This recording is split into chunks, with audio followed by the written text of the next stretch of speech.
A positive sign for millions of Australian mortgage holders. Monthly inflation has moderated to 2.1% in May. Canstar's Group Executive of Financial Services, Sally Tindall, is on the line. Sally, welcome back to the show. Thanks for having me, Ben. Okay, now, I am already banking on a rate cut next month. I'm spending the money. Is that smart? No, it is not smart for a number of reasons. A rate cut is not a given.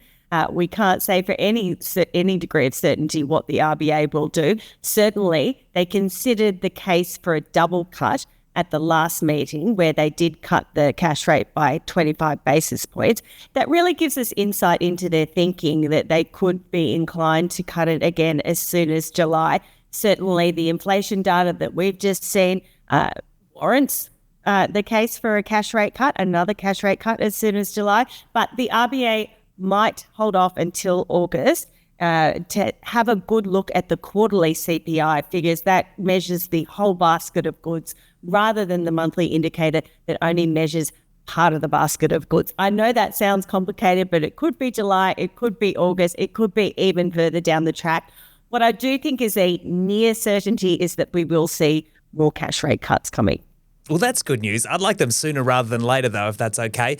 And now, with the unrest in the Middle East that we've already talked about on the show today, is that something that Reserve Bank Governor Michelle Bullock will take into account at the next meeting in July? She is pretty conservative when it comes to taking a pause and seeing what the impact of some of these macroeconomic factors are.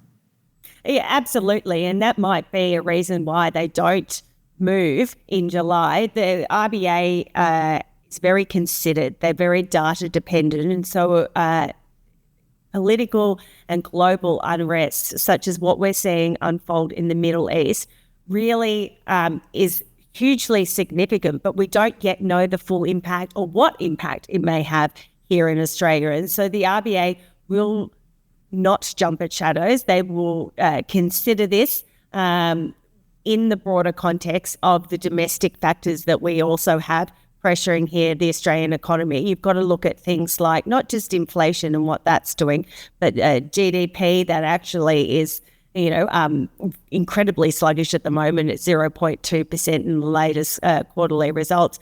They'll look at the employment data, of course, which is steady again at 4.1%, and a huge range of other factors before they make a decision. I'm going to put you on the spot. Pretend to be Nostradamus here for us, Sally. If we're talking this time next year about retail interest rates for mortgage holders, will they have the number 5 in front of them? Most interest rates at this point in time for households for mortgages that is, have a 5 in front of them at this point in time. Will they have a 4 in front of them, I think is the question. I do think there's a high possibility that they will. Right now, we've got 6 lenders on our database offering at least one fixed rate, starting with a 4. Sure, they're high 4s, 4.99, 4.95, that kind of thing, but they're high 4s, and that often gives us an indication of where variable rates are headed. Now, the lowest variable rate on our database at this point in time is 5.24%. It's a first home buyer special, so if you're not a first home buyer, forget about it. But we've got 35 lenders offering at least one variable rate under 5.5%. That's where mortgage rates are sitting at this point in time. Highly competitive mortgage rates and mortgage rates for owner-occupiers who are paying down their debt rather than investors and people on interest only. But that's a really good gauge of where they're at. If we see 2 more cuts, we could see them in the 4s. Oh, well, let's keep our fingers crossed. Canstar's Sally Tindall, always great to talk to you on the show. Thanks for having me, Ben.